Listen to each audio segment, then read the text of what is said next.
মাইয়েতকে কবরে শোয়ানো হয় তখন সে তাকে দাফন করে যাওয়া ব্যক্তিদের হাঁটার খসখস আওয়াজ শুনতে পায়। এরপরে তাকে যখন শুইয়ে দেওয়া হয়, সে যদি মুমিন ব্যক্তি হয় তাহলে তার মাথার দিকে তার সালাত এসে দাঁড়িয়ে যায়। দুনিয়াতে আপনি যে নামাজগুলো পড়েছেন, আমি যে নামাজগুলো পড়ছি, এগুলো মাথার দিকে দাঁড়িয়ে যায়। ডান দিকে চলে আসে তার সওম মানে কি? রোজা। বাম দিকে চলে আসে যাকাত।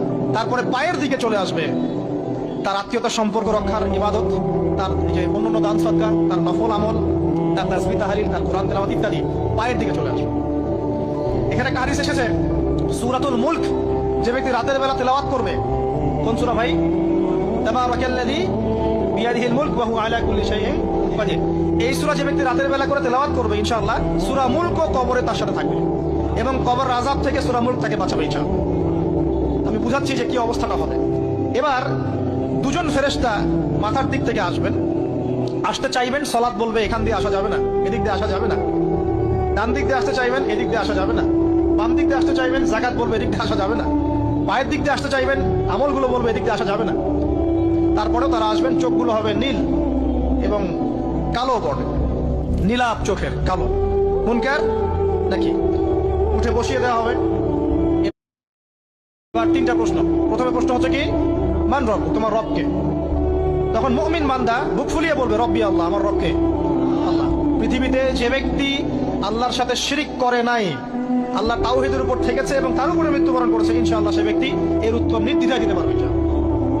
আর দুনিয়াতে যে বা যারাই আল্লাহর সাথে শিরিক করবে, আল্লাহর সাথে শিরকের পাপে লিপ্ত হবে, ওই অবস্থায় মারা যাবে, তাওহীদের উপর থাকবে না, কোশ্চিন কালেও মান রব্বুক উত্তর দিতে পারবে।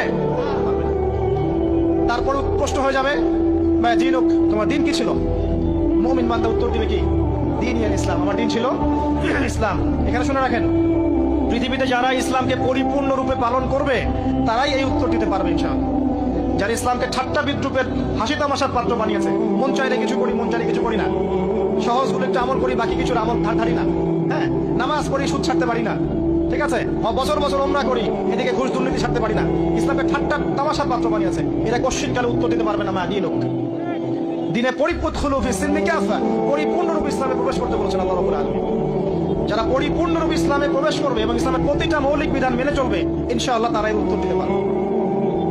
এরপরে আসবে তৃতীয় প্রশ্ন।